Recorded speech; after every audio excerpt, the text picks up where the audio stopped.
My name is Bratanic, and today we will be talking to Her Excellency Atifete Jahjaga, former President of Kosovo. Your Excellency, welcome. Well, summer is here and people have already made plans for holidays like yourself. Are Balkan states ready for reopening of the borders? Will that exact the price come autumn? Thank you, Jan. It is a pleasure to be a part of this outstanding conference. Well, yes, we are reopening the borders and the economy in part because all the states in the region have begun the massive vaccination campaigns. They have secured vaccines, and generally there is a better understanding on how to manage any outbreak in cases. There is also a better testing in place, and many of those traveling from Western Europe, where we have a large diaspora, have already been vaccinated. There is also an urgency to reopen the economy, especially the countries that depend a lot on tourism, such as Croatia, Montenegro, and Albania.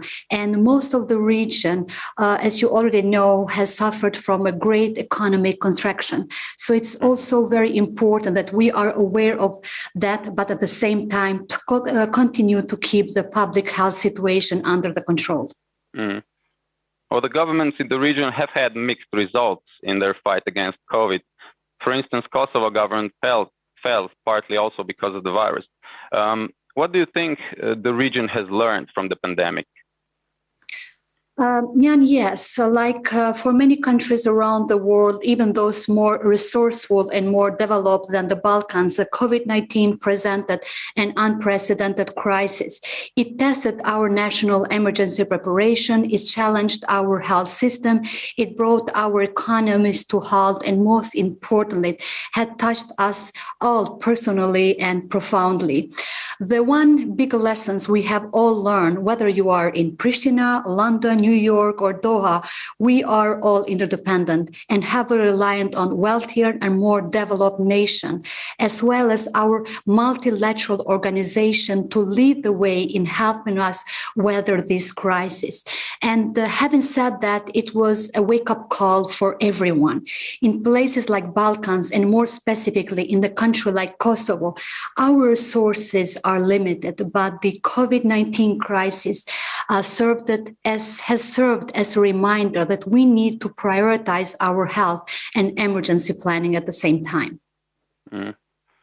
But while the EU has been focusing on the virus, the EU enlargement process has stalled. Have the countries in the region done enough to join the Union, in your view? Well, it's not secret that the European Union is going through its own crisis, and for the region, membership in the EU has, to put it bluntly, became a moving target. But we are encouraged that countries such as Albania and Northern Macedonia have taken reforms required by the EU as crucial to their own improvements. And even though membership might still be off, it is without a doubt a beneficial process that everyone involved to not only adopt necessary laws, but also to implement them. And fortunately, in these past few years, there has been democratic backsliding in the region, as well as autocratic tendencies.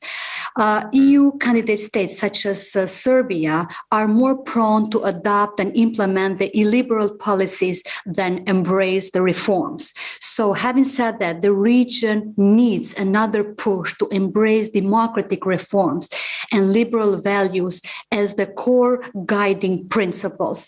This push means more clarity from the EU so that the membership becomes the goal. And it's not only about the processes. And the danger of this process dragging on will cement nationalistic forces, the very same ones that have thrown it into recession into the last 3 decades. Mm-hmm.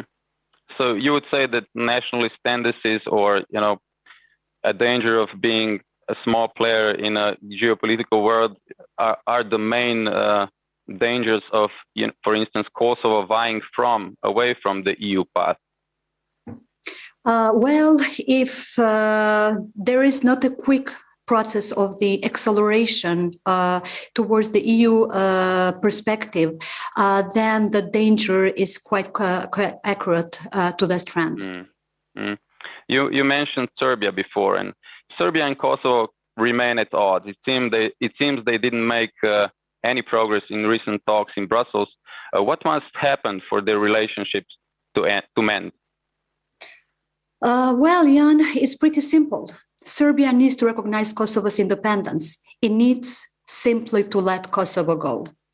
The encouraging fact is that there is an ongoing dialogue between Kosovo and Serbia, but an endless dialogue serves nobody and serves nobody. Currently, the EU-mediated dialogue has no end goal and no time frame, and two sides that have drifted further away from reaching an agreement. Mm-hmm. Well, Republic of Kosovo is recognized as an independent state, but by more than 100 countries across the world. How is the recognition campaign going on, and how do you comment on Serbian efforts to undo what Pristina has done so far?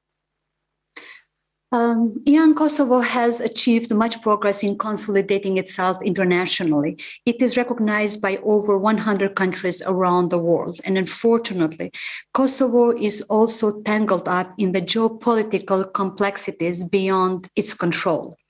Countries that have not recognized Kosovo rarely have issues with what Kosovo is or what Kosovo has become. It is simply about their domestic disputes and geopolitical considerations. And as I said earlier, Serbia has a chance and should have a chance to open a new chapter in our relations and our future. Kosovo's independence is irreversible, and we are here to stay. When Serbia decides to recognize this reality, it will free the entire region, the whole region and itself, and we truly unleash our potential as the region in general. Your Excellency, thank you for taking the time to talk to us. Bye. It was my pleasure.